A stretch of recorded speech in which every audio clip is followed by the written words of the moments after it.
Good morning. I'm so glad to be here this morning, and I hope that you are as happy to start this new year as I am.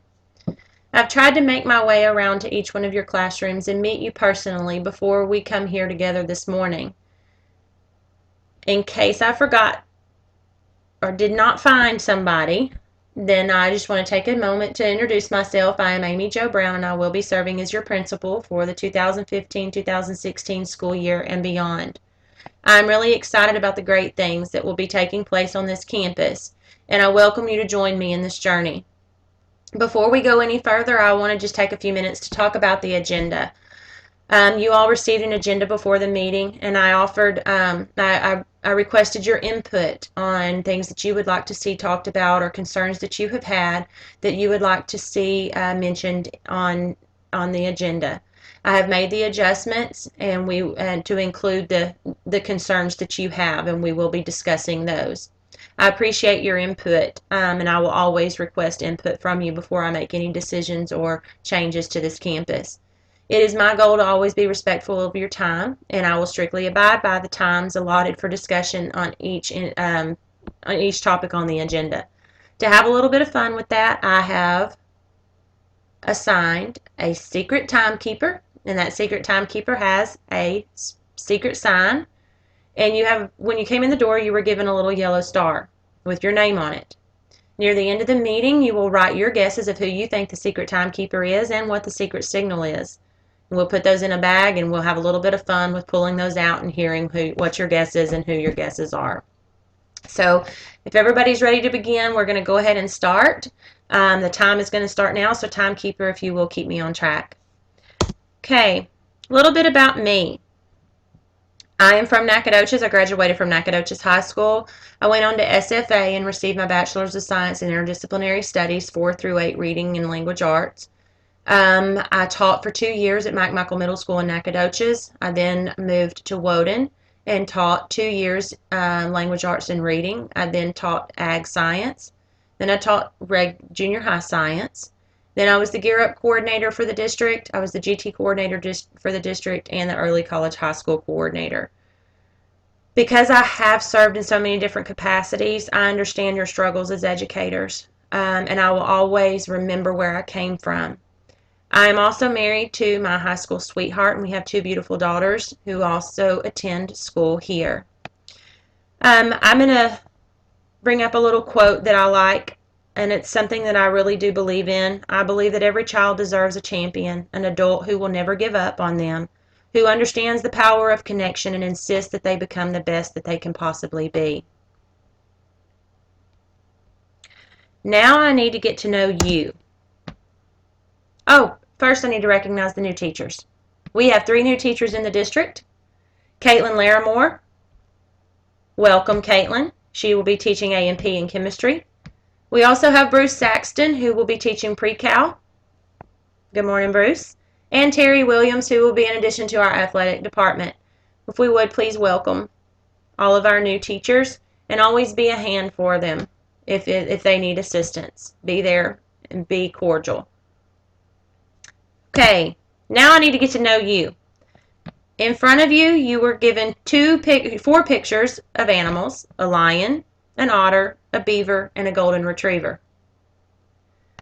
I want you to read the descriptions of each one of those animals and the personalities that they represent and decide which one fits you the best. Then we're going to go around the room and we're going to all kind of tell what animal we think an individual is. Now, no soft feelings here. This is all just for fun. You've all worked together for a good long time, so we're going to kind of see what we can find out about you. So if we would, go ahead, make your pick of your animal, and then we'll start going around the room.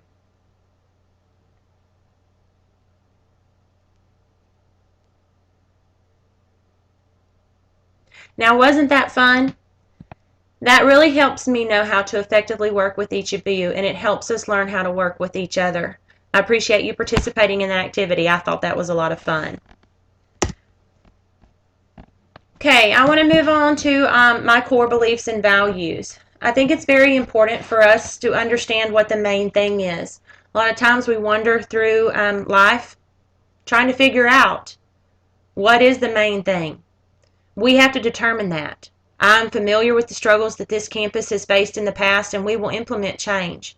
So let's spend a few moments determining what our main thing is going to be. I want input from you. So I want you to take a sticky note from your table. I want you to write down what you think the main thing is, and then I want you to put it on the poster that's in the front of the room, and we'll revisit it later. I'm going to give you 3 minutes to do this. If you would, go.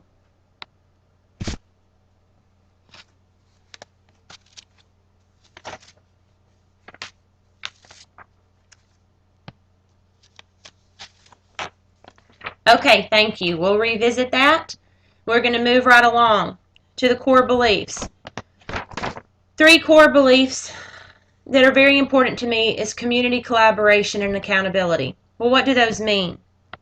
I understand that with change comes fear and uncertainty with the staff. I will keep a clear focus on the future, and I want the campus to know that I will be a constant in my purpose and persistent in my efforts. My family will be vested in this community, and I will be committed to this district for as long as the structure of the school is willing to support me in the continuity needed to lead change. I will not leave. It's not my intent to change things and then up and leave. I will be a presence in the hall and be visible to all. I will be a voice for the students, teachers, staff, and administration, and credit others for the success we are certain to accomplish. Notice that I say we. We will work and collaborate together. It's important for education to be something that is always in motion. I have a passion to see children challenged to achieve rewards that they are not even aware of being capable of achieving themselves. We must maintain a direction and focus, and this will be of utmost importance to me. In order to effectively address the issues currently at hand, we must establish a system that is organized around our students. We will function as a unit with a clear focus to improve the work of our students and to advertise the successes of our students. We will eliminate programs and policies that do not provide benefit to our students and provide professional development that focuses on quality and relevant work that is engaging to our students. As a campus, we will brag and tell stories within our community to foster support and interest from outside sources. We must have a vision for the future and act strategically in all of our endeavors. Every step we take must be evaluated to determine how it will improve teaching ability and how it will ultimately improve the work of students. I will invest time and effort into broadening my own knowledge and skills, as well as lean on leaders who help me to be more purposeful in my leadership. I believe that every child can learn and be successful at something. It is our jobs as educators to identify each child's strengths and empower them in some way. We will do what is best for children despite our differences. We must work together and have relationships not only with our students but with each other. We should be a model of how we want our students to behave. I want you to collaborate and work together with one another. We all know how difficult it is to find the time to meet and just talk about what is going on as a campus. So every Friday we will meet as a faculty and eat lunch together. This is a great opportunity for us to get together and discuss our students, discuss happenings on the campus, and we can also determine why a child might be successful in one class but not so successful in another. It's when those collaborations occur that we can better serve our students. One of the best working environments that I was ever privileged enough to be a part of was on a junior high campus, and we ate lunch together every single day, every staff member. If one was missing, we made sure that we went and invited them to lunch. And the best collaboration and communication took place in those lunch meetings. We never find the time after school, before school, and there's no conference time that we can spend on just meeting with our faculty and staff. So during lunch, we had conversations about John, who was giving one teacher a lot of trouble, but John was an angel in another class. We were able to problem solve and see what this teacher was doing that worked, that this teacher might be able to do in her class and get results from John too. So once a week is all I ask. I know that's going to bring some of you out of your comfort zone, but I want to start building that collaboration and that community of teachers and within our school that's going to be a reflection to the rest of the community and to our students.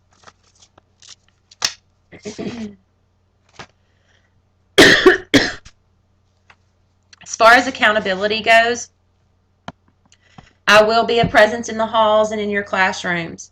I don't want this to alarm you. I will give you feedback from what I observed that I like, and if need be, suggestions or choices for doing something a little differently. Walkthroughs are not intended to be punitive. They are intended for professional growth and recognition.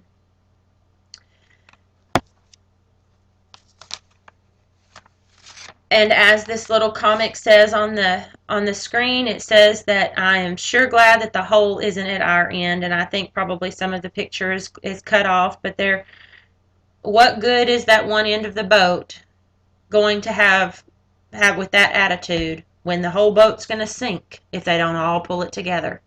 We are accountable for each one of our students. We are accountable for our campus, and I will hold you accountable to make sure that we succeed and that we move forward to reach our goals. Moving on to our goals. Before we get to goals, I want to discuss a few expectations that I have of you. I want you to be on time and do not leave early. Your work day is from 7:30 to 4 o'clock. You should not be beating the buses out of the parking lot. I want you to be at your door and greet your students as they enter your room during transition. You might be the only person that recognizes a kid in the day, and to be greeted at the door is very special. I want you to enforce the student code of conduct. You should recognize dress code infractions first period. They should not go until sixth period. Whether you agree with the dress code or not, you will make sure that you enforce it. Never argue, yell, or use sarcasm. I want you to be a model of integrity. Whether you believe it or not, our children hold us to a higher standard. What do your actions say about you? How can I be a model of good attendance if I take every sick day and personal day that has been awarded to me? If I choose not to enforce the rules of the school, then what does that say about my beliefs and my attitude towards the school? If you refuse to contact a parent when a student is failing, how can we expect partnerships between parents and the school to be important? And if you shut yourself out from the rest of the campus, can you blame the kid who shuts himself out from your classroom?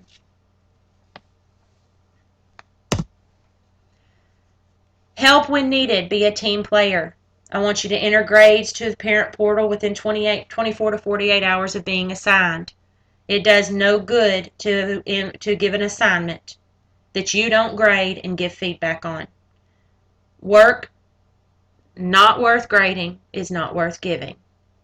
And if you are not assessing the student learning, then you're not effectively teaching.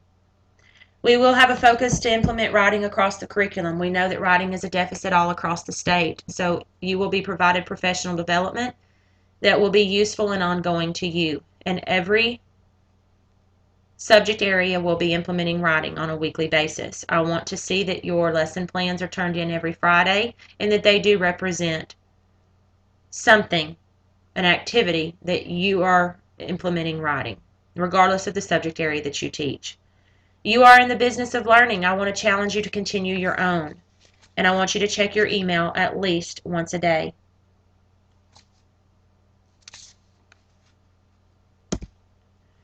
Okay, now we need to think about our goals for the year. What is the main thing? I had you write down what you thought the main thing was, and we put it on the poster board. I see that some of you say success on state assessment. Some of you say graduation, rigorous instruction, getting the kids to do their work, challenge children. Although each of these things is different, would you agree that they are all saying that we must help every student reach his or her highest potential? Now that we know what the main thing is, we need to organize some goals for the year. We will brainstorm and then decide on 3 main goals. Do we all agree? Okay, guys, we're almost done. I want you to take your star and write down who you think the timer is and what is the secret sign. Carrie, will you pick those up for me? While she picks those up, I want you to know that each of you are very special to me. You have chosen this profession because you love to make a difference in the life of a child. Be forever learners. Always strive to improve. Ask for help when you need it and offer it when you see someone in need. We need each other. Okay, we're going to go through the guesses. Now we're ready to start a great year. I want to leave you with a little gift from me. This is a great and easy read